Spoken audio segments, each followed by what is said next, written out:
सभी कमर गर्दन सीधी करके बैठ जाएं और आंखें बंद। लंबा गहरा श्वास भरें।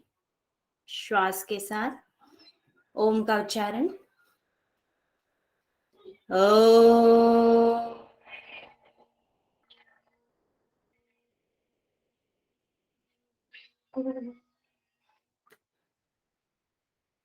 ओंकारं बिंदु संयुक्तम् नित्यं ध्यायन्ति योगिनः कामदं मोक्षदं चैव ओंकाराय नमो नमः। ओम शांति शांति शांति। संकल्प दोहराएंगे और इसका हमारे जीवन पर बहुत असर पड़ता है। जिस चीज को हम बार बार दोहराते हैं वही चीज हमारे जीवन में घटित होने लग जाती है। तो मेरे साथ संकल्प दोहराएं। मैं प्रतिज्ञा करती हूँ आजीवन यम नियम का पालन करूंगी। मैं प्रतिज्ञा करती हूँ फर्स्ट टाइम में नेट जेआरएफ क्लियर करूंगी। मैं प्रतिज्ञा करती हूँ विश्व में योग का पताका फहराऊंगी। मेरी संकल्प शक्ति सुदृढ़ है, पवित्र है, अबाध्य है। ओम ओम ओम। मैं अपनी संकल्प शक्ति से सब कुछ कर सकती हूँ। ओम ओम ओम। मेरे पास अजय मनोबल है। ओम ओम ओम। दोनों हाथों को रब करें, आंखें ढकें और आज के लिए तैयार होते हुए ऋषिको ब्राह्मण उपनिषद के लिए स्टार्ट करते हैं।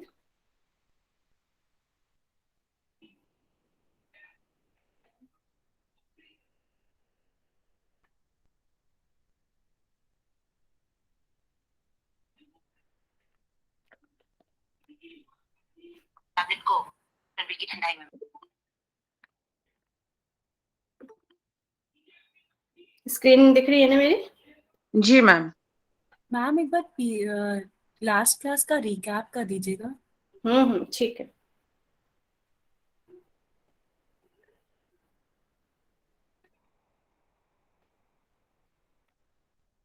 हमारा चल है ऋषिको ब्राह्मण उपनिषद। कल जो हमने पढ़ा था उसके बारे में हम थोड़ा सा देख लेंगे। ऋषिको, इसमें सिलेबस था आपका कर्मयोग, ज्ञान योग और अष्टांग योग। वेद लिया गया था, यह शुक्ल यजुर्वेद परंपरा से लिया गया था। इसमें जो संवाद है वो ऋषिकी ब्राह्मण और भगवान आदित्य का है। इसमें जो टोटल मंत्र है वो 174 मंत्र है। उसमें से पहले जो अध्याय बोला गया उसको ब्राह्मण बोला गया, उसमें 9 मंत्र है। दूसरे को मंत्र बोला गया, उसमें 165 मंत्र दिए गए हैं। और इसी प्रकार इसमें यम 10 प्रकार के, नियम 10 प्रकार के, आसन इसमें 17 प्रकार के दिए गए हैं। और जो नाड़ियां हैं वो 72,000 है, उसमें से 10 मुख्य हैं। प्राण भी 10 बात हुई यहाँ पर, धारणा 5 है। और यहाँ पर एक और चीज अलग मिलती है, मर्म स्थान, वह 18 यहाँ पर बताए गए हैं। और ये आपके ब्राह्मण में क्या क्या चीजें दी गई हैं वो बताया गया है। और मंत्र में जो हमारा कर्म योग, ज्ञान योग और अष्टांग योग है वो, और जो हमारा मर्म स्थान है, ये सब हमारे दूसरे अध्याय में दिए गए हैं। नेक्स्ट हम बात कर लेते हैं। तो यहाँ पर जो त्रिशिखी ब्राह्मण थे उन्होंने 4 प्रश्न किए थे, और ये किससे किए थे? भगवान आदित्य से, मतलब सूर्य से किए थे। शरीर क्या है, प्राण क्या है, कारण क्या है और आत्मा क्या है।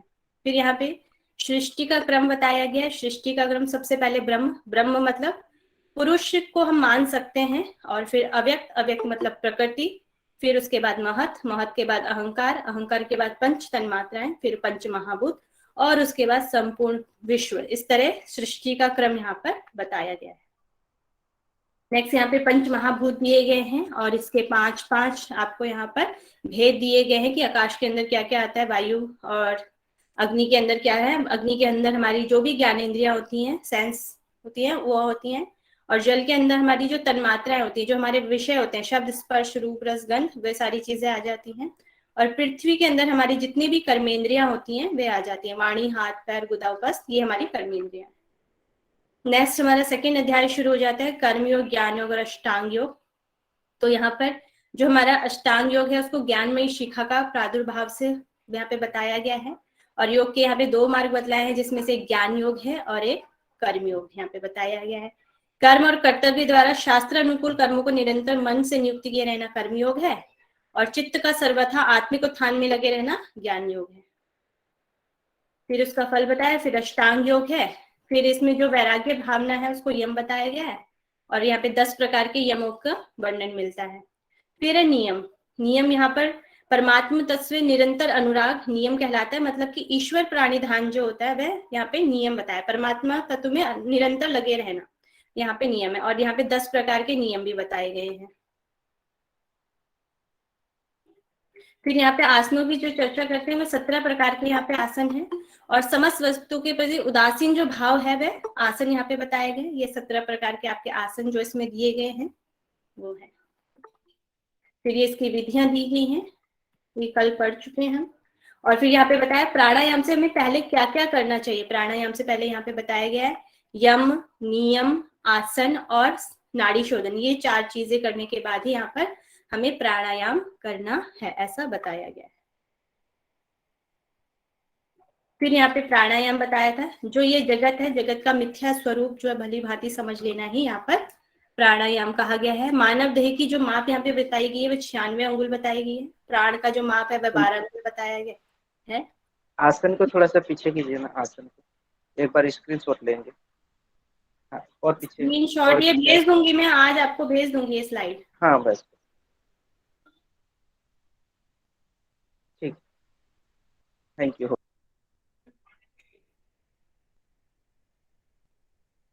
तो हम कल देह मध्य की बात हो रही थी, देह मध्य का, इसमें जो हमारे मर्म स्थान है या इसकी बात की जाती है, ये 2 हमारे ऐसे ग्रंथ हैं। एक तो आपका ये जो त्रिशिखो ब्राह्मण उपनिषद है, और उसके बाद हमारा वशिष्ठ संहिता भी आगे आप लोग पढ़ेंगे, उसमें ही दोनों में इसकी चर्चा हुई है मर्म स्थानों की। और यहाँ पे देह मध्य की बात हम बात कर लेते हैं, कल थोड़ा सा रह गया था ये है अपान, मतलब कि गुदा से 2 अंगुल ऊपर, और मेढ्र से नीचे, नीचे मतलब हो गया आपका जो लिंग का स्थान है, और ये स्वादिष्टान से जो नीचे है वहां पर यहाँ पे देह मध्य बताया गया, ये वाला स्थान आपका बताया गया।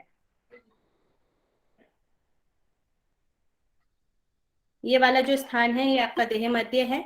यहाँ पे त्रिकोणाकार अग्नि यहाँ पे बताई गई है, और यहाँ पे देह मध्य में त्रिकोणाकार अग्नि के 9 अंगुल ऊपर, यहाँ से जो 9 अंगुल ऊपर है, मतलब कि यहाँ पर नाभि से नीचे बिल्कुल वो जो स्थान होगा वो कंध का स्थान यहाँ पे बताया गया है। तो ये स्थान आपका कंध का स्थान हो जाता है। और कंध कैसा बताया गया है, जो 4 अंगुल ऊंचा है और 4 अंगुल चौड़ा है, मतलब कि क्यूब के जो आकार का है, इस तरीके का जो क्यूब के आकार का है वो यहाँ पे कंध का स्थान बताया गया है। जो हमारा, और जिससे पहले हमने पढ़ा था योग चूड़ामणि, उसमें जो आपका कंध का स्थान बताया गया था वो पक्षी के अंडे के समान, मतलब कि ओवल जो शेप में होता है उस तरीके का बताया गया था, इस तरीके का। मगर यहाँ पे जो बताया गया है वो घन के आकार का बताया गया है, इसका ध्यान रखेंगे हम। ये वशिष्ठ संहिता के अनुसार बताया गया है, ठीक है। और जो हमारी टोटल जो माप होती है वो 96 अंगुल है। इस तरीके से हम शरीर को मापते हैं, जैसे इस 4 अंगुल, ये 4 अंगुल, इस तरीके से जो हम हमारा जो पूरा शरीर है वह 96 अंगुल है। तो इसी तरह यहाँ पर जो दिया गया है, देह से 2 अंगुल ऊपर, 2 अंगुल ऊपर यहाँ पर हमारा अपान से 2 अंगुल ऊपर हमारा हो जाएगा यहाँ पर देह मध्य, और यहाँ से ही 9 अंगुल, यहाँ पे हो गए 4, 8, और एक और अंगुली कर देंगे तो 9 हो जाएगी, तो वो हो जाएगा आपका कंध का स्थान, ठीक है। और आगे मैं वशिष्ठ संहिता में क्या कहा गया है वो भी बता देती हूँ। ये वशिष्ठ संहिता का आपका दिया गया है, उसमें ये पिक्चर दिखाई गई है। तो यहाँ पर जो देह मध्य बताया गया है वो पायुमूल, पायुमूल होता है आपका एनस, एनस से आपके 2.5 अंगुल ऊपर बताया गया है, मतलब कि ये वाला जो देह मध्य है, देह मध्य का भाग है ये वाला।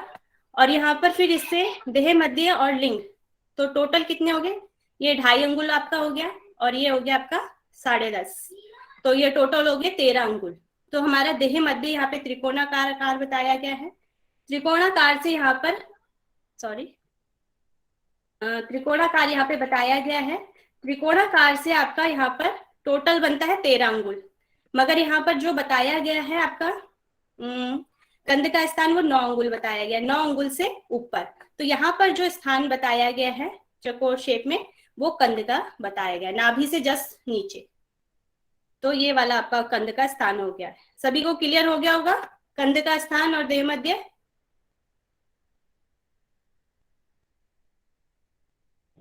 जी मैम। ठीक है, नेक्स्ट हम पढ़ लेते हैं कुंडली के बारे में। कल थोड़ा सा इसके बारे में हमने पढ़ा था। 8 लपेटे वाली है और कंध के चारों तरफ आवृत करके पीछे स्थित है। यहाँ पर बताया गया कंध के पीछे ही कुंडली का स्थान बताया गया। और फिर नाड़ियां 72,000 बताई गई है। जैसे पीपल के पत्ते में छोटी छोटी नसें हमें जाते हुए दिखाई देती है, लाइनें दिखाई देती है, ऐसे ही नसें हमारे शरीर में भी बताई गई हैं। फिर यहाँ पे सुषुम्ना है। सुषुम्ना कंध के बीच में है, जो ऊपर की ओर जाती है, ऊर्ध्वगामी है बताया गया। यहाँ पे ऊर्ध्वगामी मतलब जो ऊपर की ओर जाती है वह सुषुम्ना कंध के बीच में है। फिर है वैष्णवी ब्रह्मनाड़ी, ये ब्रह्मरंध्र तक गमन करती है। सुषुम्ना के बारे में ऐड कर लेंगे। यहाँ पर सुषुम्ना के बारे में दिया गया है, ये पद्म सूत्र के समान बताई गई है। यहाँ पर इसको आप अपनी कॉपी में लिख लेंगे कि ये पद्म सूत्र के अनुसार वहां पर बताई गई है। नेक्स्ट जो ब्रह्म नाड़ी है, ब्रह्म नाड़ी को यहाँ पर विद्युत के समान प्रकाशमान बताया गया है। वैष्णवी नाड़ी को, उसको भी ऐड कर लेंगे आप लोग, विद्युत के समान प्रकाशमान। पद्म सूत्र मत पद्म तो वैसे आपका कमल का फूल जो होता है उसको पद्म बोला जाता है, और उसका सूत्र उस हिसाब से कह सकते हैं। ज्यादा तो उसके बारे में मुझे भी नहीं पता। मैम और किधर तो भी कमल नाल की तरह आया हुआ है ना, फिर वो हम्म। ऐसा ही होगा इधर भी। तो पद्म सूत्र की तरह यहाँ पे बोला गया है। Okay ma'am. और ये ब्रह्मरंध्र तक गमन करती है, ऐसा बताया गया है। ब्रह्मरंध्र तो अभी हमने पीछे देखा था पिक्चर में, ये जो आपका ऊपर का स्थान है, ये वाला स्थान, यहाँ पे ब्रह्मरंध्र यहाँ पे बताया गया। जो सबसे लास्ट हमारा मर्म स्थान है वो भी ब्रह्मरंध्र है, तो ये ऊपर, यहाँ तक हमारी जो ये वाली नाड़ी गई हुई है, वैष्णवी ब्रह्म नाड़ी। ठीक है, ब्रह्मरंध्र तक गमन करती है। वैष्णवी ब्रह्मनाड़ी का वर्ड अभी बोला था, प्लीज रिपीट कीजिए। रिपीट करेंगे, जोर से बोले थोड़ा सा। प्रकाश में कुछ अभी बोला ना आपने, वैष्णवी विद्युत के समान, विद्युत मतलब बिजली के समान, ओके ओके थैंक यू। विद्युत के समान प्रकाश युक्त। और ये मोक्ष और निर्वाण प्राप्त कराने वाली भी बोली गई है यहाँ पर। मैम पद्म चक्र भी होता है ना? पद्म चक्र भी होता है, वो इससे वाले आपका जो पहले वाला उसमें था, उसको हृदय चक्र को पद्म चक्र बोला गया था। योग चूड़ामणि। मैम आपने जो अभी बताया मोक्ष और निर्वाण, वो भी वैष्णवी ब्रह्मनाड़ी के लिए बताया क्या? हाँ, वैष्णवी ब्रह्म नाड़ी के लिए लिखा है। वो उसका फल हो गया ना वैष्णवी ब्रह्म नाड़ी का, कि मोक्ष निर्वाण को प्राप्त करवाने वाली है। नेक्स्ट है आपका ईड़ा। ईड़ा कंध से बाई नाक तक, ये तो सभी में दिया गया कि बाई नॉस्ट्रल्स में आपका होता है, मतलब कि इसमें। और फिर पिंगला जो होता है वो दाई नाक में तक जाता है। कंध से, जो भी कंध हमने बताया है, कंध से ही ये सारी नाड़ियां अपने अपने स्थान तक जा रही हैं, ऐसा इसमें बताया गया है। फिर जो ये गांधारी है, गांधारी कंध से बाई आंख तक जाती है। और जो हस्तजीवा है वो कंध से दाई आंख तक। वैसे तो इस उपनिषद में कंध से सारी नाड़ियों को निकलने, जो 10 नाड़ियां मेन, उनको निकलने के लिए बोला गया है। मगर जो 2 नाड़ियां उसमें अलग से बताया गया, ये पायुमूल, पायुमूल होता है जो आपका एनस का स्थान होता है, गुदा मूल जो होता है, उससे दाएं कान तक। और यशस्विनी भी पायुमूल से बाएं कान तक गई हुई है, ऐसा बताया गया है। और अलम्बुषा, और जो हम उपनिषद पढ़ते हैं उसमें अलम्बुषा जो है वो मुंह में बताया गया है, मगर यहाँ पे इसका स्थान अलग है, मैंने अच्छे से पढ़ लिया था। तो कंध से लेकर मेड्र, मेड्र मतलब हो गया आपका स्वादिष्ठान चक्र के आसपास तक जो गई है, अंत तक जो गई हुई है, उसको इसका स्थान बताया गया अलम्बुषा का। नेक्स्ट है कौशिकी। कौशिकी कंध से लेके पैर के अंगूठे तक, हमारे जो पैर का अंगूठा है नीचे टोस तक गई हुई है कौशिकी नाड़ी। इसका ध्यान रखेंगे, इसमें 2 नाड़ियां अलग नाम है, एक वैष्णवी ब्रह्म नाड़ी और एक कौशिकी, इनका भी हम ध्यान रखेंगे, 2 नाड़ियां अलग बताई गई है इसमें। तो ये सभी को क्लियर हो गया होगा? जी मैम।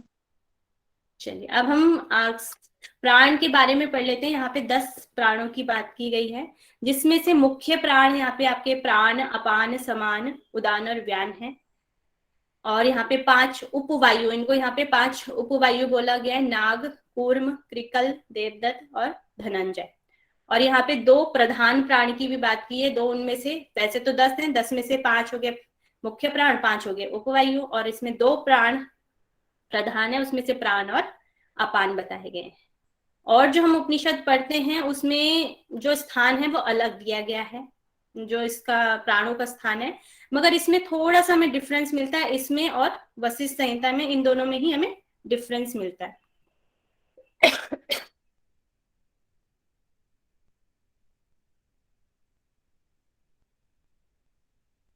जो प्राण है, प्राण का स्थान जो यहाँ पे मुख, नासिका का मध्य भाग, हृदय, नाभि का मंडल और पैर का अंगूठा यहाँ पे बताया गया है। और जो इसका कार्य है, आमाशय में जल, अन्न एवं रस को एकत्र करके।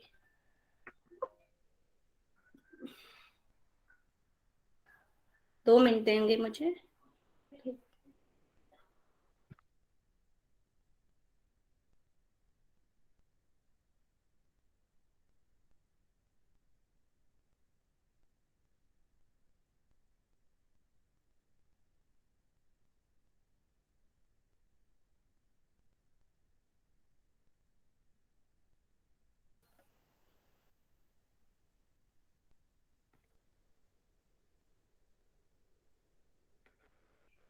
जो फिर प्राण का जो स्थान बताया गया है, इन दोनों में ही अलग है, त्रिशिको ब्राह्मण उपनिषद में और वशिष्ठ संहिता में। जो प्राण है, प्राण यहाँ पे बताया गया है मुख में और हमारा नासिका के मध्य भाग में और हृदय में, नाभि मंडल में और पैर के अंगूठे में। ये एक बार एग्जाम में भी आ चुका है इसके स्थान का, कि प्राण का स्थान कहाँ कहाँ पर है, सीक्वेंस में दिया रहता है कि कहाँ कहाँ पर है, उसमें से आपको अलग अलग करके निकालना होता है कि प्राण में क्या क्या चीजें दी गई हुई है। फिर इसका कार्य यहाँ पे बताया कि आमाशय में जल, अन्न व रस को एकत्र करना इसका कार्य है प्राण का। फिर है अपान, अपान गुदा में है, मेढ्र में है, जंघा में है, घुटनों में है। मतलब कि जो आपका स्वादिष्टान चक्र से नीचे नीचे जो पैल्विक रीजन है, उससे नीचे नीचे के जो स्थान है वो अपान वायु का यहाँ पे बताया गया है। और उसका कार्य मल मूत्र का विसर्जन करना, ये तो और सभी टेक्स्ट में भी बताया गया है। नेक्स्ट समान, समान यहाँ पे संपूर्ण शरीर में बताया गया है, जबकि और टेक्स्ट में व्यान के बारे में ये चीज बताई गई है। यहाँ पर समान में संपूर्ण शरीर में यहाँ पर बताया गया, इसका ध्यान रखेंगे। और ये क्या करता है, शरीर का पालन और पोषण करता है। नेक्स्ट बताया गया उदान, उदान हाथ पैरों में और सभी संधि जोड़, जो भी जॉइंट्स हैं उन सब में उदान वायु को यहाँ पर बताया गया है। और ये क्या करता है, प्राण को नभोगामी, नभो मतलब हो गया आकाश की ओर, ऊर्ध्वगामी बनाता है, प्राण को ऊर्ध्वगामी ऊपर की ओर बनाता है, ऐसा बताया गया है। नेक्स्ट है व्यान, व्यान श्रोत, श्रोत मतलब हो गया आपके कान में, जंघा, थाइस, कमर, एड़ी, कंधे और गले में, ये स्थान व्यान का यहाँ पर बताया गया है। और यहाँ पर इसका कार्य क्या बताया गया, प्राण अपान वायु को कार्य संपन्न कराता है। प्राण और अपान के जो भी कार्य होते हैं उन वायु के कार्यों को अच्छे से संपन्न करवाता है, ऐसा बताया गया। और फिर आपके जो भी हैं नाग, कूर्म, कृकल, देवदत्त और धनंजय जो है, ये कहाँ कहाँ है, त्वचा में, हमारी स्किन में और अस्थि हमारे बोन्स में है, अस्थि और हड्डियों में, सब ये जो हमारे 5 के 5 हैं वो इनमें पाए जाते हैं, त्वचा और अस्थियों में। और इनके कार्य देख लेंगे, नाक का कार्य तो भैया डकार लेना, और कूर्म का कार्य आपका होगा उन्मीलन, अपने नेत्रों को पल के झपकाना या खोलना, नेत्रों का जो कार्य है वो कूर्म है। कृकल यहाँ पर भूख दिया गया है। निद्रा यहाँ पर, देवदत्त यहाँ पर निद्रा बताया गया है, निद्रा का कार्य है। और जो धनंजय है वह मृत शरीर की शोभा को बताया गया है। सभी को क्लियर हो गया होगा?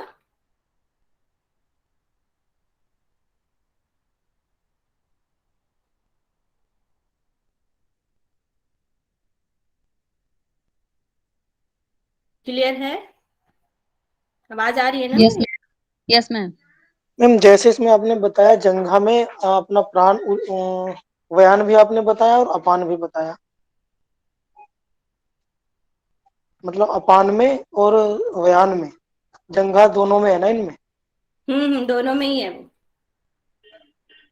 दोनों में ही, अपान में भी है और आपका व्यान में भी है। ओके।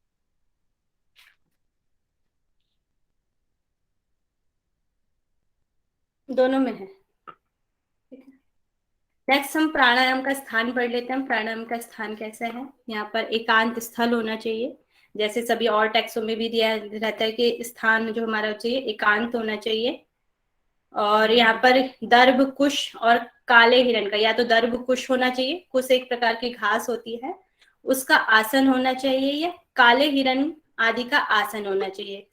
तो ये भी कई बार आ जाता है कि आपका आसन कैसा होना चाहिए, पेपर में इसका सीक्वेंस भी आ जाता है। फिर दोनों ओर से जब अंग समान हो जाएं तब तक आसन करें, ऐसा बताया गया है। फिर यथारुचि स्वस्तिक आसन करें, स्वस्तिक आसन करें या जो भी आपको अच्छा लगे आसन, उस आसन को यहाँ पर करने के लिए कहा गया। यथारुचि अपने अनुसार स्वास्तिक आसन करें या यथारुचि अपने अनुसार आसन करें, ऐसा बताया गया है। फिर प्राणायाम का अभ्यास कैसे करना है वो बताया गया है। आसन लगाकर शरीर को सीधा करके बैठें। फिर नासिका के अग्रभाग पर दृष्टि करें। फिर दांतों का दांतों से स्पर्श ना करें, यहाँ पर ना करें बताया गया है। और जिह्वा को तालू से लगाएं, जीभ को अपने ऊपर तालू से लगाएं। स्वस्चित और निरामय भाव लेकर आए। सिर को आकुंचित करें, आकुंचित मतलब वही हो गया कि जालंधर बंद लगा लेंगे। और फिर योग मुद्रा से हाथों को आबद्ध कर लें, ऐसा बताया गया है। इसको करने के बाद फिर इसके बाद रेचक, पूरक, कुंभक, रेचक क्रियाएं करनी चाहिए। इन 4 विधियों को यहाँ पर प्राणायाम कहते हैं, ये भी बताया गया है। और फिर यहाँ पे प्राणायाम की 4 विधियों का वर्णन है, रेचक, पूरक, कुंभक और रेचक। रेचक या रेचन बोल सकते हैं। तो औरों में हम जो पढ़ते हैं पूरक, कुंभक और रेचक पढ़ते हैं, यहाँ पर रेचक पहले ऐड किया गया है। रेचक, पूरक, कुंभक और रेचक, ये 4 यहाँ पर बताए गए हैं। आगे बढ़े। मैम प्राणायाम का स्थान में तृतीय बिंदु जो है उसको फिर से थोड़ा बताइए, वो क्या कहना चाह रहा है? दोनों अंग समान ना हो जाए, मतलब कि जब आप तब तक आसन करें जब दोनों तरीके से, मतलब कि लेफ्ट साइड से भी और राइट साइड से भी आपका जब समान रूप से हो जाए या समान आपके अंगों में समान प्रेशर पड़े, उस तरीके से हो जाए, तब तक आसन करना है। जब तक दोनों तरफ से समान ना हो जाए आसन करके। Okay ma'am. ठीक है। नेक्स्ट फिर यहाँ पे बताया गया रेचक, पूरक, कुंभक और रेचक, ये 4 अवस्था भी पहले पढ़ चुके हैं। तो रेचक करना है अपने दाई नाक से। पहले यहाँ पे बताया गया अपने हाथों से अपने दोनों नासिका पुट को मतलब ऐसे रखना है, जो हमारी पोजीशन होती है वही अपने दोनों दाएं हाथ से बनानी है। फिर रेचक करना है दाई नाक से, रेचक करना है पूरे श्वास को बाहर निकाल देना है। फिर पूरक करना है बाई नाक से, फिर कुंभक करना है और फिर रेचक दाई नाक से करना है। जैसे हम करते वही करना है, मगर यहाँ पे रेचक ऐड किया है। रेचक को यहाँ पे दाई नाक से निकालने के लिए बोला गया, श्वास को बाहर निकालना है। फिर यहाँ पे रेशो दिया गया कि पूरक जो करेंगे वो 16 मात्रा तक से करेंगे, फिर जो कुंभक करेंगे 64 मात्रा और जो रेचक होगा यहाँ पे 32 मात्रा। यहाँ पे ऐसी मात्राएं बताई गई हैं। फिर यहाँ पे समय बताया गया है कि जो ये प्राणायाम है ये एक टाइम में तो 20 बार करना है और दिन में 4 बार करना है, तो टोटल 80 बार। और इन्हें धीरे धीरे करके करने के लिए बोला गया है कि एक ही दिन में 20 ना कर दें, ऐसा नहीं, मतलब कि ज्यादा से ज्यादा हमने 80 टाइम तक यहाँ पर ले जाना है एक दिन में। तो इसके 4 कौन कौन से टाइम हो गया आपके, प्रातः काल मॉर्निंग में, मध्याह्न दोपहर जो हो गया आपका आफ्टरनून, सायकाल इवनिंग और अर्धरात्रि मिडनाइट में। ये 4 आपके यहाँ पर 4 टाइम बताए गए। ठीक है। फिर यहाँ पर प्राणायाम का फल बता दिया गया है। एक दिन जब हम प्राणायाम का अभ्यास करेंगे तो सभी पापों का शमन हो जाएगा, जो हमारे पाप हैं उनका शमन हो जाएगा, वो खत्म हो जाएंगे। और 3 वर्ष तक नियमित अभ्यास से, नियमित करना है, रोज करना है, ऐसा बोला गया। नियमित अभ्यास करेंगे तो हम कैसे हो जाएंगे, वायु जीत, प्राण को हम जीत लेंगे। इंद्रिय जीत, इंद्रिय जीत मतलब सभी इंद्रियों को जीत लेंगे। अल्पाहारी, अल्पाहारी मतलब कम भोजन खाने वाला जो होता है अल्पाहारी। स्वल्प निद्रा मतलब कि छोटी निद्रा हो जाएगी, थोड़े से भी सोएंगे तो आप पूरी निद्रा का लाभ उठा पाएंगे, ऐसे हो जाएंगे। तेजोमय और बलवान हो जाते हैं। ये एक दिन के अभ्यास और ये 3 वर्ष के अभ्यास, ऐसे 2 फल बताए गए हैं यहाँ पे। फिर यहाँ पे प्राणायाम के प्रकार बताए गए हैं। अधम प्राणायाम, अधम प्राणायाम में क्या आता है, पसीना आता है। और इसका क्या होता है, जब अधम प्राणायाम के सभी व्याधियां एवं संपूर्ण पापों का विनाश यहाँ पर बताया गया है। व्याधियां हमारे जितने भी रोग हैं और संपूर्ण पापों का विनाश हो जाता है। व्याधि मतलब जो हमारे शारीरिक रोग होते हैं उनको बोला जाता है। और हो गया मध्यम प्राणायाम। मध्यम प्राणायाम में क्या होगा, कंपन होगा और इसमें महाव्याधियां, व्याधि तो शारीरिक रोग हो गया और महाव्याधियां उनसे भी बड़ी जो व्याधियां होती हैं और पाप और समस्त रोग यहाँ पर खत्म हो जाते हैं। फिर जो है उत्तम प्राणायाम कैसा होता है, ऊर्ध्वगामी होता है। इसमें क्या क्या हो जाता है, अल्प निद्रा, अल्प मलमूत्र, लघु शरीर, अल्पाहार, इंद्रिया एवं बुद्धि तीव्र हो जाती है, हमारी इंद्रिया और बुद्धि तीव्र हो जाती है, और तीनों कालों को जानने वाला हो जाता है। तीनों काल, वर्तमान, भूतकाल और भविष्यत काल, इन तीनों को जो जानने वाला हो जाता है। कौन सा साधक, उत्तम प्राणायाम का जो साधक होता है वह इन सब चीजों को जान जाता है। फिर यहाँ पर नेक्स्ट बताया गया शीतली प्राणायाम नाम नहीं दिया गया है, केवल उसकी तरह टेक्निक बताई गई है कि ब्रह्म मुहूर्त में करना है। जैसे 4-5 बजे का जो टाइम होता है हमारा, वो ब्रह्म मुहूर्त है। उसमें जिह्वा द्वारा वायु को खींचकर, जिह्वा से हमने वायु को खींचना है, जैसे हम शीतली प्राणायाम में करते हैं। पीने से 3 मास में वाक सिद्धि प्राप्त हो जाती है। वाक सिद्धि मतलब हमारे बोलने की सिद्धि, जैसा ही हम बोलेंगे वैसा ही हो जाता है, वह हो जाती है आपकी वाक सिद्धि। 3 मास में वाक सिद्धि प्राप्त हो जाती है, और 6 मास तक हम इस प्राणायाम को करते हैं इस टेक्निक से, तो 6 मास में हमारे महारोगों से मुक्ति मिल जाती है, ऐसा यहाँ पर बताया गया है। तो ये आ गया होगा सभी को समझ में। नेक्स्ट आगे बढ़े।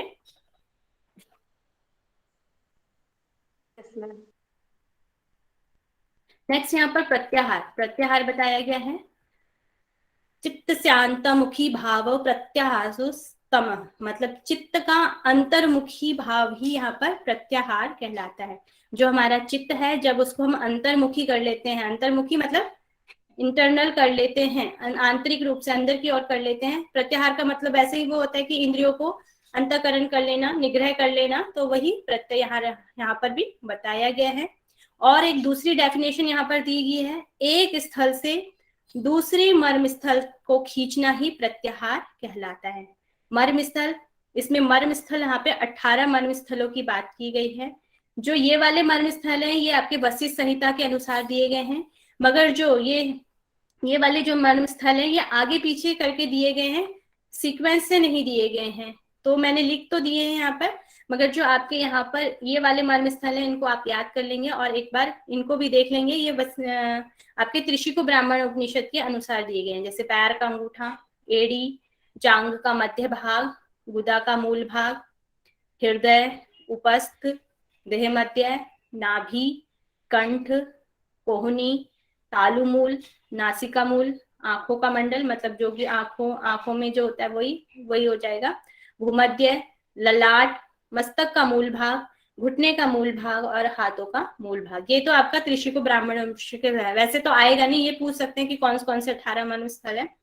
और जो ये आपका है वशिष्ठ संहिता में यहाँ पे आपके टोटल 96 अंगुल का माप भी दिया गया है, और कहाँ से कौन कौन से मर्म स्थल सीक्वेंस से दिए हुए हैं। जैसे सबसे पहले पादंगुष्ठ हो गया आपका टोज, तो ये हो गया सबसे शून्य में। फिर है गुल्फ संधि हो गया आपका एंकल है, ये पादंगुष्ठ से हमारा 4.5 अंगुल ऊपर बताया गया है, ठीक है।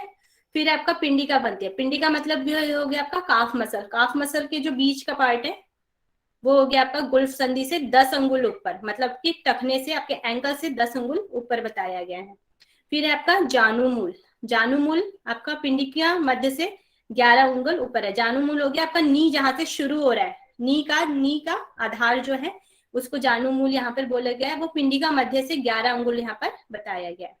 फिर जो जानु मतलब आपका नी हो गया, जानु मूल से 2.5 अंगुल ऊपर, घुटने को यहाँ पर बताया गया है, नी को यहाँ पर बताया गया है। फिर है उरु मध्य मतलब आपका थाइस के बीच वाला पार्ट, तो ये जानु से 9 अंगुल ऊपर बताया गया है। फिर है आपका पायुमूल हो गया आपका एनस वाला भाग, ये उरु मध्य से मतलब कि थाइस के बीच से 9 अंगुल ऊपर है। फिर है देह मध्य पायुमूल से 2.5 अंगुल ऊपर बताया गया, एनस से 2.5 अंगुल ऊपर। फिर आपका लिंग भी देह मध्य से 2.5 अंगुल ऊपर बताया गया है। फिर आपकी नाभि लिंग से 10.5 अंगुल ऊपर बताई गई है। फिर आपका हृदय मध्य मतलब हृदय का जो क्षेत्र है वो 14 अंगुल ऊपर बताया गया है नाभि से। फिर आपका कंठकूप हृदय मध्य से 6 अंगुल तक ऊपर बताया गया है। फिर आपका जिह्वा मूल कंठकूप से आपका 4 अंगुल ऊपर है। फिर है नासिका मूल, जिह्वा मूल से 4 अंगुल ऊपर। फिर है नेत्र प्रदेश से नासा मूल से आधा अंगुल ऊपर। फिर है भूमध्य, भूमध्य नेत्र प्रदेश से आधा अंगुल ऊपर, और फिर जो ललाट है भूमध्य से 3 अंगुल ऊपर, और जो ब्रह्मरंध्र ललाट से 3 अंगुल ऊपर। इस तरीके से ये टोटल 96 अंगुल आपके शरीर की माप हो गई है। और इस तरीके से सीक्वेंस से पूछ भी सकता है, एक बार पेपर में पूछा भी गया था, आपको बीच में से दे देंगे और बोला जाएगा कि आपको इनको सीक्वेंस से लगाना है। पहले पादंगुष्ठ दे देंगे, एक जानू मूल दे देंगे, एक नाभि दे देंगे, एक भूमध्य दे देंगे, और फिर बोलेंगे आपको इनको सीक्वेंस से लगाओ, आगे पीछे दे देंगे, सीक्वेंस से लगाना होगा। इस तरीके से पेपर में आ सकता है। तो इसमें क्या कह रहे हैं, एक स्थल से दूसरे मर्म स्थल तक, जैसे पाद अंगुष्ठ से गुल्फ संधि से पिंडिका मध्य तक, इस तरह जो खींचना यहाँ पर कहलाता है वह मर्म स्थल को खींचना यहाँ पे प्रत्याहार कहलाता है। ठीक है, सभी को क्लियर है? Yes ma'am. ओके, चलिए। मैम इसके पीछे वाली स्लाइड एक सेकंड करेंगे। मैम सीक्वेंस किसके अनुसार आएगा? Thank you ma'am. सीक्वेंस किसके अनुसार आएगा? जो आपका सही वाला सीक्वेंस है वो तो यही है, इसमें तो आगे पीछे दिया गया है। ये आपका वशिष्ठ संहिता में से लिया है मैंने, और ये जो आपका है ये त्रिशिक्षी ब्राह्मण उपनिषद में से है। लेकिन अगर कहेगा किस तरह से खो के अनुसार बताओ तो फिर यही बताना पड़ेगा। उसमें आगे पीछे दिया गया है, इसमें सीक्वेंस से नहीं दिया गया है। फिर भी मैंने जो उसमें लिखा था वो यहाँ पर ऐड कर दिया है।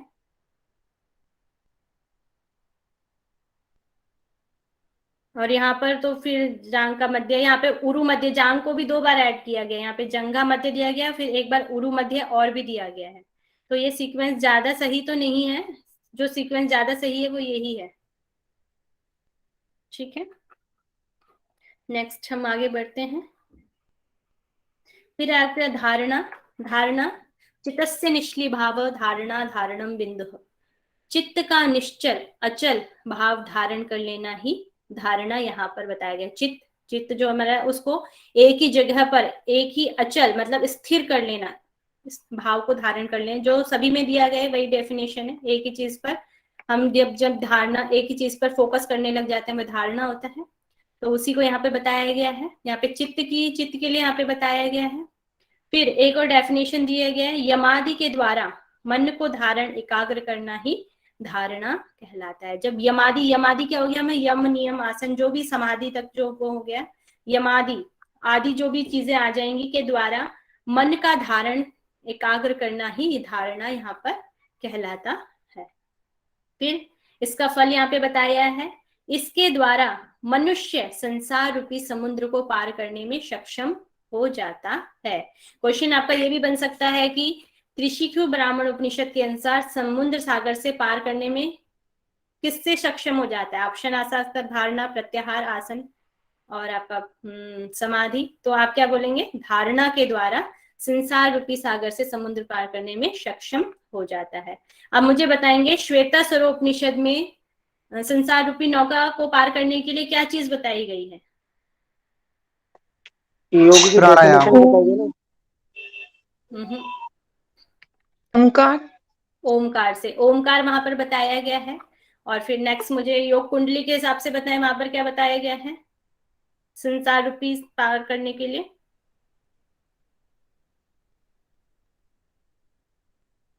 ध्यान।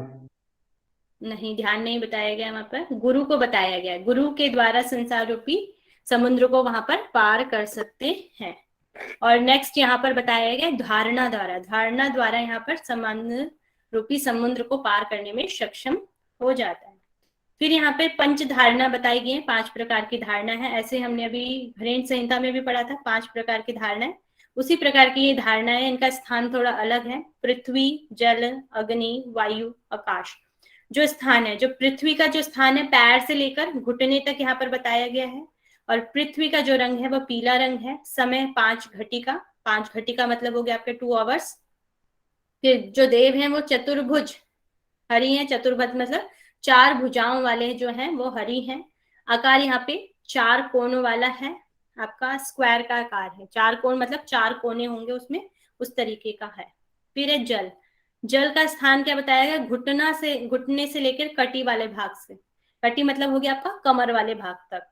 ये आपका श्वेत रंग का बताया गया। यहाँ पे समय आपका 10 घटिका, 5 घटिका यहाँ पे बढ़ गई हैं। 10 घटिका मतलब 4 घंटे। और देव यहाँ पर नारायण है, और अर्ध चंद्रमा, आधा जो चंद्रमा है उसका यहाँ पर आकार बताया गया है। फिर अग्नि, कटी से लेकर नाभि का जो स्थान है वो है आपका स्थान हो गया। फिर रंग लाल हो गया। 15 घटिका यहाँ पे बताया गया है। प्रद्युम्न यहाँ पर देव बताए गए हैं, अग्नि के लपटों की तरह यहाँ पर बताया गया है। फिर है वायु, वायु का स्थान नाभि से लेकर नाक तक।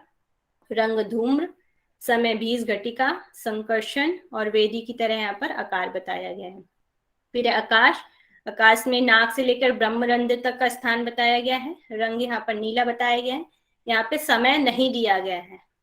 आकाश जो तत्व है इसमें समय नहीं दिया गया है। इसके देव वासुदेव हैं और इसमें आकार भी नहीं बताया गया है। तो ये पंच धारणा का आपका चार्ट हो गया है। इसको अच्छे से लर्न कर लेंगे। इसमें से भी क्वेश्चन आ जाता है कि जल जो तत्व है उस पर कितने समय तक आपको धारणा करनी है। इस तरीके के क्वेश्चन भी आए हुए हैं पहले, तो इस चीज को लर्न कर लेंगे। रंग कौन सा किसमें कौन सा होता है, इस तरीके से इनको अच्छे से याद करना है आपको। तो ये तो सभी को समझ में आ गया होगा। लर्न करना है इसमें आपको। मैम ध्रुव मतलब कौन सा कलर है? काला, काला रंग, धुएं के कार ध्रुव, काले और स्लेटी टाइप का जो हो जाता है धूम वो हो जाता है।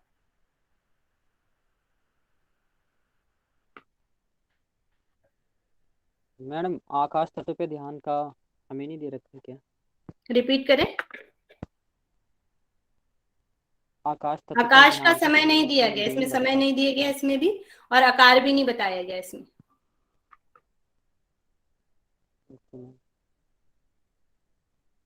क्लियर है?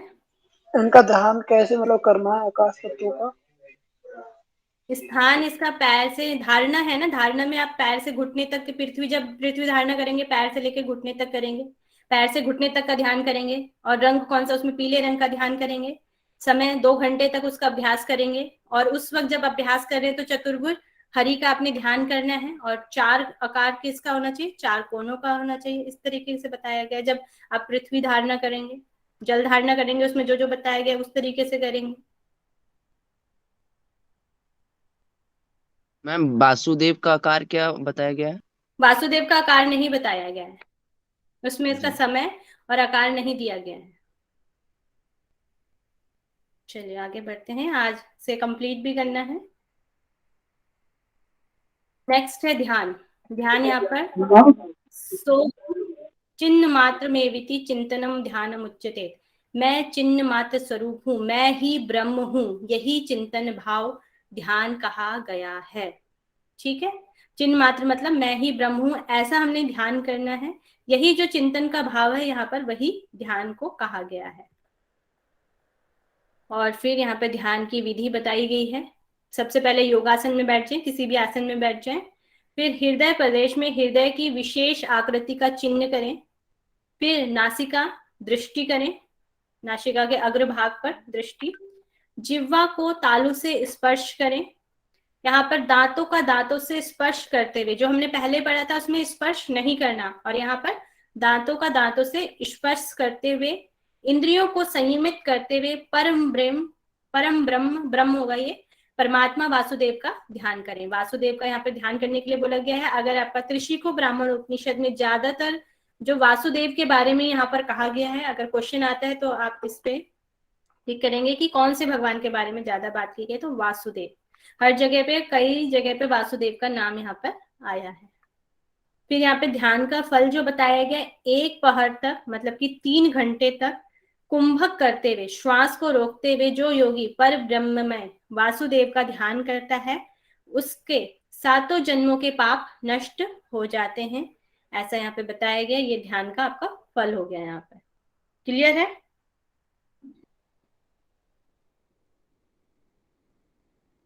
नेक्स्ट आगे बढ़ते हैं। फिर यहाँ पर अवस्थाएं बताई गई हैं।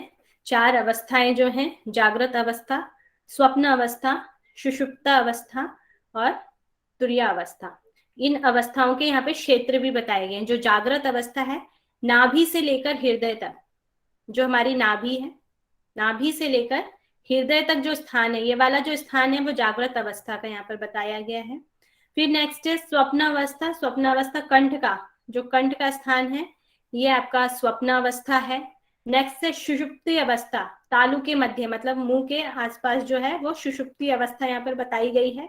और नेक्स्ट है तुरीय अवस्था, मतलब कि भूमध्य में जो हमारा आईब्रो सेंटर है वहां पे तुरीय अवस्था बताई गई है। सबसे पहले जागृत अवस्था, फिर आपका आ गया स्वप्नावस्था, फिर आ गया आपका सुषुप्ति अवस्था, और फिर लास्ट में आ गया तुरीय अवस्था। तो इस सीक्वेंस को याद रखेंगे और इनके स्थान को भी याद रखना है। नेक्स्ट है समाधि, ध्यानस्य विस्मृति स्मक्य समाधि धीरे विकृत्य, मतलब कि ध्यान का पूर्ण रूप से विस्मरण कर देना ही समाधि कहलाता है। जो हम जिस चीज पर हमने ध्यान लगाया है उसको भी पूर्ण रूप से विस्मरण कर देना, उसको भी भुला देना, कर देना ही ऐसा समाधि कहलाता है। यहाँ पर उसको भी भूल जाना, जो हम जिस चीज पे हमने ध्यान लगाया है उसको भी अच्छे से विस्मरण कर देना, उसको भी जब भूल जाते हैं वही यहाँ पर समाधि कहलाती है। फिर यहाँ पर और भी बात की गई है, समाधि जीवात्मा एवं परमात्मा दोनों का ज्ञान प्राप्त कर लेने के पश्चात मैं ब्रह्म हूँ, इस स्थिति तक पहुंच जाना ही समाधि कहलाती है। जीवात्मा और परमात्मा जब दोनों का ज्ञान हो जाता है, ईश्वर का और अपनी आत्मा का, तो इन दोनों का जब हमें ज्ञान हो जाएगा और मैं ब्रह्म हूँ ऐसा पता चल जाएगा, मेरे अंदर भी वही ब्रह्म है, तो इस स्थिति तक जब व्यक्ति पहुंच जाता है या योगी पहुंच जाता है तो वो यहाँ पर समाधि कही गई है। फिर यहाँ पे कैवल्यावस्था के बारे में भी बात की गई है। जो योगी संसार में सुषुप्ति जैसी अवस्था में रहने लगता है, ऐसा श्रेष्ठ योगी साधक कैवल्यावस्था को प्राप्त कर जाता है। ये क्वेश्चन भी आ सकता है कि कौन सा योगी कौन सी अवस्था में रहने पर कैवल्यावस्था को प्राप्त कर जाता है, तो आप बता सकते हैं सुषुप्ति अवस्था में रहने पर योगी कैवल्यावस्था को प्राप्त कर जाता है। क्लियर है ये सभी को? मैम ये जो पहली डेफिनेशन दी है समाधि की, तो उसका श्लोक नंबर बता सकते हो क्या? श्लोक नंबर मैं स्लाइड में ऐड करके दे दूंगी, ठीक है? ठीक है, ओके। 31 है, 32 के आसपास।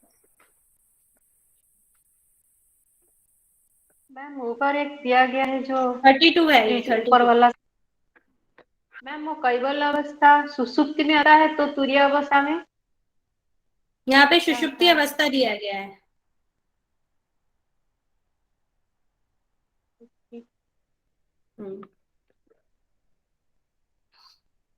तो यहाँ पर आपका ये कंप्लीट होता है। उसके बाद हम क्वेश्चन आंसर का सेशन रखेंगे।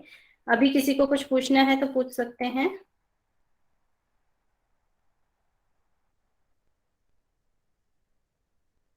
चलिए अब हम बात कर लेते हैं कि हमारे इसमें क्वेश्चन आंसर कैसे आते हैं।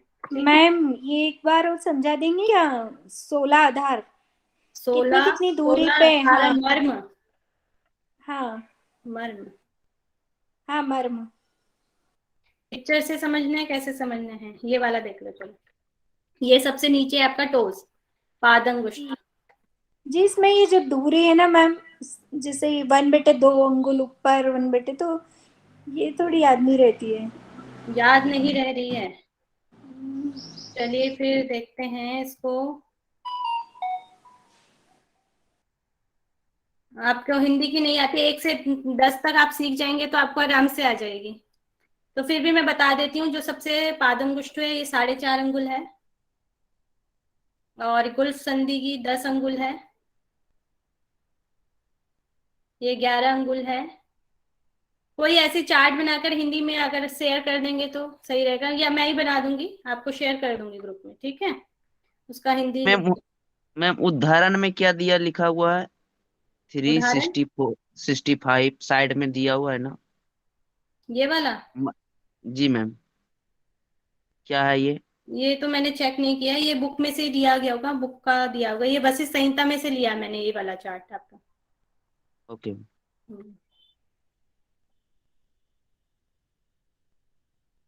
चलिए क्वेश्चन आंसर हम देख लेते हैं। तो सबसे पहले ऋषिको ब्राह्मण उपनिषद के अनुसार समस्त वस्तुओं में उदासीन भाव होना ही डैश है, तो बताएंगे सी का आंसर सभी।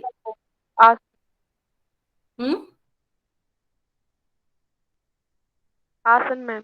आसन, तो इसका राइट आंसर हो गया आपका आसन। इस तरीके से आपकी क्वेश्चन आएंगे, ये आपके नेट के ही क्वेश्चन है, उसमें से लिए मैंने।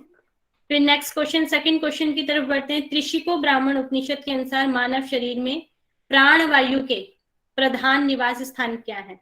अभी पढ़ाया था मैंने प्राण के क्या क्या स्थान है, तो इसमें से राइट ऑप्शन चुनना है आपको, बताएंगे सभी।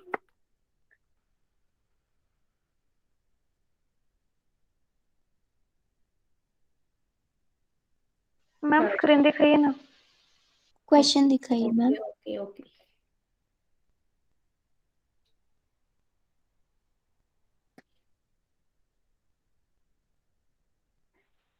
मुख है, प्राणवायु का मुख, जंघा है। इसमें क्या नहीं दिया गया पहले वो देखें। मैम पैर के अंगूठे में आएगा प्राण। पैर कितनी, सभी मैंने 3-4 चीजें बताई थी, वहां पे प्राण का स्थान है। पैर का अंगूठा, नाभि मंडल, मुख, नासिका और हृदय। हृदय। तो इसमें से क्या नहीं है आपका? घुटना नहीं है घुटना नहीं है, और घुटना नहीं, जंघा नहीं है। तो बी और सी जो ऑप्शन जंघा है, है। गलत बी है। और सी ऑप्शन जिसमें नहीं है वो वाला हो जाएगा आपका। बी और सी इसमें नहीं है, तो ये इसका आंसर आज आपका आ जाएगा थर्ड आंसर। ठीक है ना, एक बार चेक कर लेते हैं फिर। तो इसका राइट आंसर आपका थर्ड है। ठीक है, इसमें आपका पैर का अंगूठा, नाभि मंडल और हृदय, इस तरीके से आपके क्वेश्चन आएंगे। अगली बार आ सकता है अपान वायु का पूछ लें, नेक्स्ट पूछ लें व्यान वायु का पूछ लें, इस तरीके से कर सकते हैं। नेक्स्ट क्वेश्चन देखते हैं। निम्नलिखित में से त्रिशिको उपनिषद के अनुसार यम है?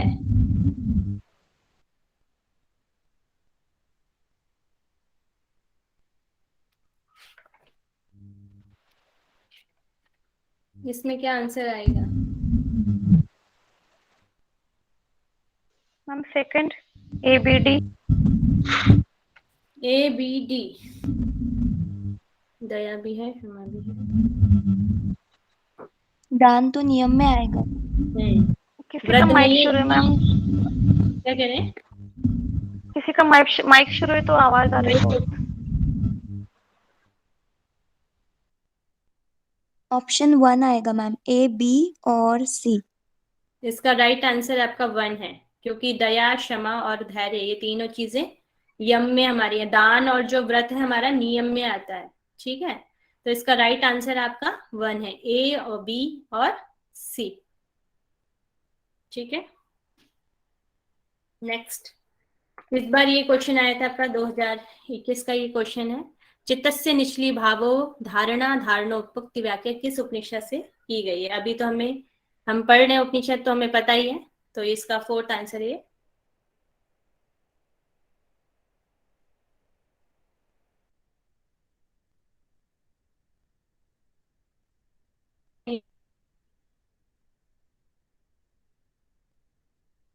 ऐसे ही आपको श्वेत उपनिषद में कहीं लगी थी और उसे पूछा गया था ये किस उपनिषद में से लिया गया है, तो वहां पर भी आपको बताना था कि वह किस उपनिषद है। और इसी तरह आपको जो भी अन्य संस्कृत में लिखी है आपकी, उनको अच्छे से लर्न कर लेना। जैसे ध्यान की है आपकी, धारणा ध्यान की होगी, समाधि की होगी, धारणा की होगी, इनको अच्छे से लर्न कर लेंगे। जो संस्कृत में भी लिखी है इनको भी लर्न कर लेंगे।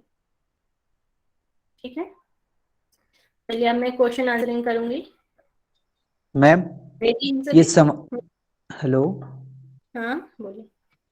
मैम, ये जो समाधि वाला जो सूत्र है वो आपने 32 बताया ना? 32। मैम 32 में तो मुझे मिल ही नहीं रहा है, तो सेकंड अध्याय का 32 देखा मंत्र का। 32 में आपका दो है, इसमें अहिंसा, आर्जव, सत्य में वो भी दिया, यम का भी दिया है और इसका भी दिया गया है।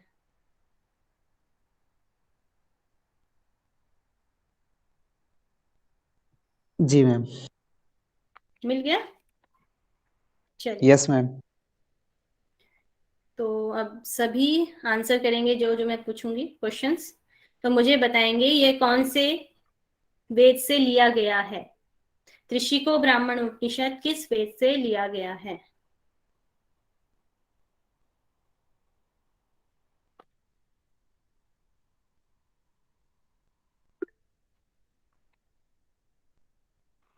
मैम यजुर्वेद शुक्ल तो पहले सभी टाइप करें, उसके बाद मैं जिससे पूछूं वो अपना माइक ओपन करेंगे।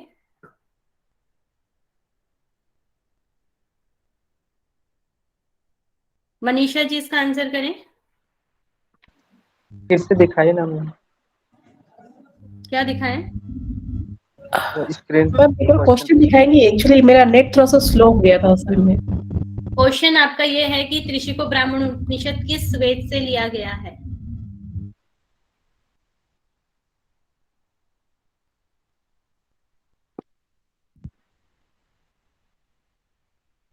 तो स्क्रीन पे आ रहे हैं, सभी के आंसर सही आ रहे हैं। शुक्ल यजुर्वेद से लिया गया है। शुक्ल यजुर्वेद, यस मैम। हाँ, तो अब इसमें मुझे बता देंगे, सभी टाइप करें कि इसमें कौन कौन से योग का वर्णन है।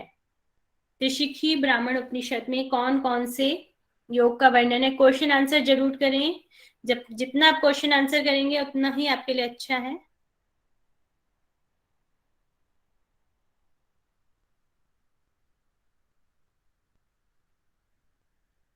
निधि जी इसका आंसर करेंगे मुझे, सभी के आंसर आ रहे हैं, तुषार जी, पदम जी, सोनाली जी। मैम इसमें जो है वो 3 योग का वर्णन किया गया है, अष्टांग योग, कर्म योग और ज्ञान योग। ज्ञान योग का वर्णन गया है, ठीक है। अब मुझे बताएंगे कर्म योग किसे कहा गया है? मैम स्क्रीन में नहीं दिख रहा है क्वेश्चन। स्क्रीन में नहीं देंगे, मैं ओरली पूछ रही हूँ अब। हाँ, बताएंगे जीवना, क्या नाम है? फिर से रिपीट कीजिए क्वेश्चन। शास्त्रानुकूल को कर्मयोग कर्मयोग किसे कहा गया है? शास्त्रानुकूल जो हमारे कर्म है, कर्म और कर्तव्य को यहाँ पे वो बताया गया है, कर्मयोग। नेक्स्ट बताएंगे मुझे ज्ञान योग। ज्ञान योग किसे कहा गया है?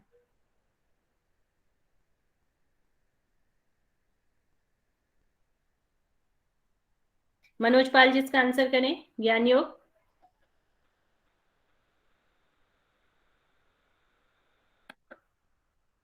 मैम चित्त जैसे हमेशा ही आत्मिक उत्थान में लगा रहता है, उसे ज्ञान योग कहा।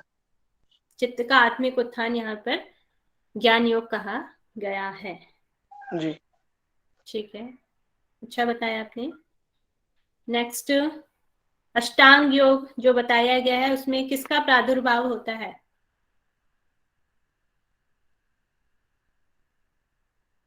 अष्टांग योग में किसका प्रादुर्भाव होता है? ज्ञानमयी शिखा का। मीनू जी का, मनोज जी का राइट आंसर है, ज्ञानमयी शिखा का प्रादुर्भाव होता है। नेक्स्ट मुझे बताएंगे इसमें कंद का आकार क्या है?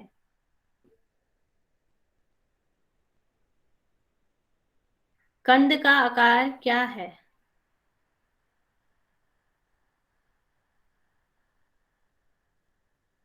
पुष्पलता जी का आया है आंसर, क्यों? मनोज पाल जी का ज्ञान का आकार नहीं है, ज्ञान नहीं, घन आए, अच्छा घन लिखा है, ओके। घन के आकार का यहाँ पर बताया गया है, ठीक है। और देह मध्य से कितने अंगुल ऊपर आपका कंद का स्थान बताया गया है? देह मध्य से कितने अंगुल ऊपर? गौरव जी ने आंसर किया है 9 इज द राइट आंसर। 9 अंगुल ऊपर, देह मध्य से 9 अंगुल ऊपर कंद का स्थान बताया गया है। अब मुझे बताएंगे इसमें जो हमारे नाड़ियां हैं वो किसके समान बताई गई हैं?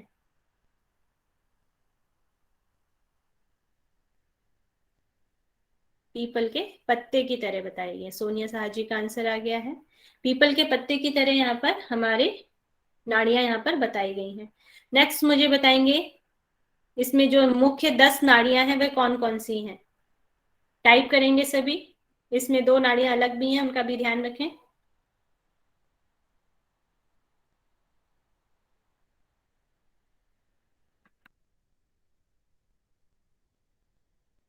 पूनम जी आप मुझे इन 10 नाड़ियों के नाम बताएं। हाँ जी मैम। सुषुम्ना, वैष्णवी, ईड़ा, पिंगला, गांधारी, हस्तिजीवा, पूषा, यशस्विनी, अलम्बुसा और कौशिकी। कौशिकी। और 2 नाड़ियां कौन सी अलग हैं इसमें? वैष्णवी और कौशिकी। वैष्णवी और कौशिकी 2 नाड़ियां हैं। जो वैष्णवी हमारी नाड़ी है वो कहाँ तक जाती है? सभी टाइप करें। वैष्णवी नाड़ी का स्थान कहाँ से कहाँ तक है? पैर के अंगूठे से ब्रह्मरंध्र तक मैम। पैर के अंगूठे से नहीं, कंध से लेकर ब्रह्मरंध्र तक है हमारी वैष्णवी, और जो हमारी कौशिकी नाड़ी है वह हमारी कंध से लेकर हमारे पैर के अंगूठे तक है। ठीक है, हाँ जी मैम, कंफ्यूज हो गया। कंफ्यूज नहीं होंगे, अच्छे से लर्न करें। चलिए नेक्स्ट मुझे बताएंगे इसमें कितने मर्म का स्थान बताए गए, कितने मर्म स्थान हैं? 18। पहला मर्म स्थान कौन सा है?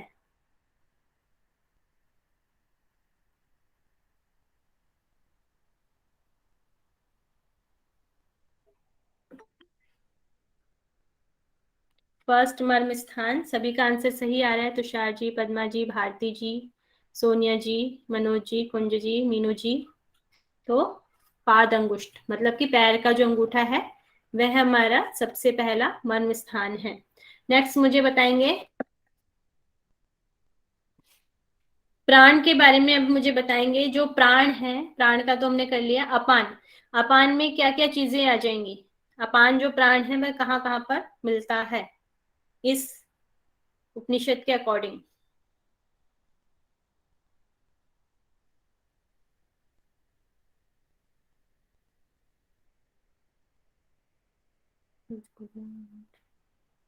सोनिया जी का, मनोज जी का और मीनू गिल जी का आंसर आया। निगम जी इसका आंसर करें।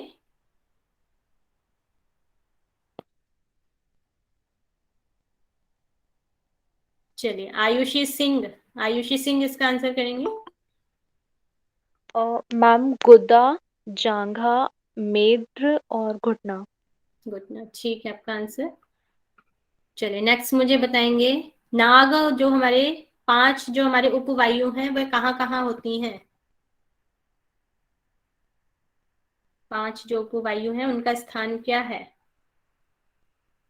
स्किन और बोन्स में। ठीक है, सभी के आंसर आ रहे हैं। बोन्स में और स्किन में, त्वचा और अस्थि में इनका स्थान बताया गया है। ठीक है, नेक्स्ट मुझे बताएंगे प्राण का क्या रेशो है, प्राणायाम का क्या रेशो है?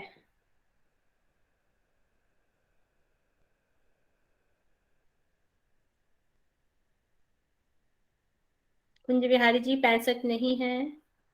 सोनिया जी का आंसर सही है 16, मैम वो 64। टाइपिंग मिस्टेक हो गया था, सॉरी। कोई बात नहीं, कोई बात नहीं, ओके।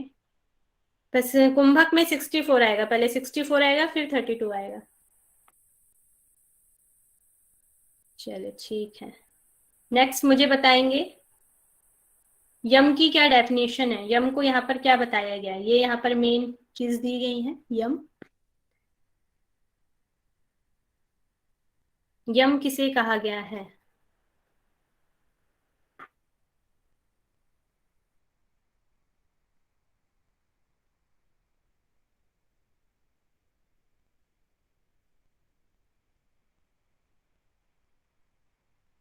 पवन विद्यार्थी जी इसका आंसर करें। जी मैम, वैराग भावना ही यम को बताया गया है जी। वैराग्य भावना ही यम है। नेक्स्ट मुझे बताएंगे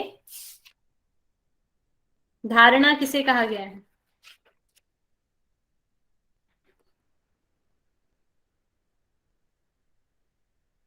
मीनाक्षी गंडवाल जी बताएं। धारणा,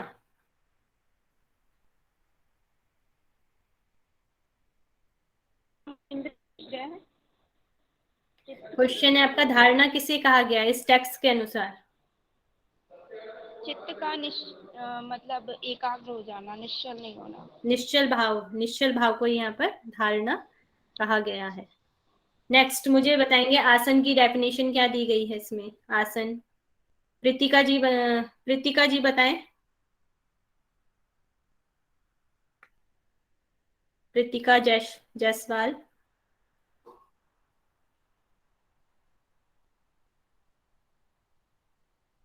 नहीं बता रहे हैं। एस.एन. पांडे जी बताएं।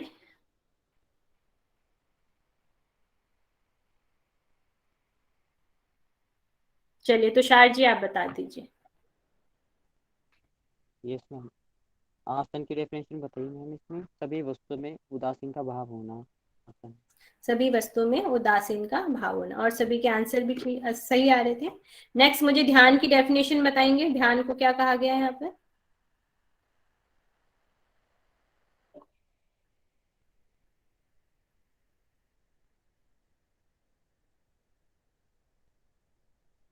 चिन्मय स्वरूप। मनोज जी का आंसर आ गया है, सोनिया जी का। सोनिया जी आप बता दें इसका आंसर। जी मैम, मैं ही चिन्मात्र स्वरूप यानी मैं ही ब्रह्म हूँ, ये जब भाव होता है तो उसे ध्यान कहेंगे। इसको ध्यान करेंगे। तो इनको जो ये भी डेफिनेशन है जो संस्कृत के साथ आपको दी गई है, इनको आपने अच्छे से याद कर लेना है, और इसमें से आपको यम और 10 नियम अच्छे से याद कर लेने हैं, और प्राणों के जो स्थान है उनको अच्छे से कर लें, ये इसमें इंपॉर्टेंट दिए गए। ठीक है, नेक्स्ट मीनाक्षी जी आ गई हैं। जी पुष्पा आ गई हूँ मैं। अच्छा ठीक है, तो हम आज यहीं पर समाप्त करते हैं त्रिशि को ब्राह्मण उपनिषद को, और सभी रिकॉर्डिंग बंद कर देंगे। प्रेरणा मैं कर देती हूँ।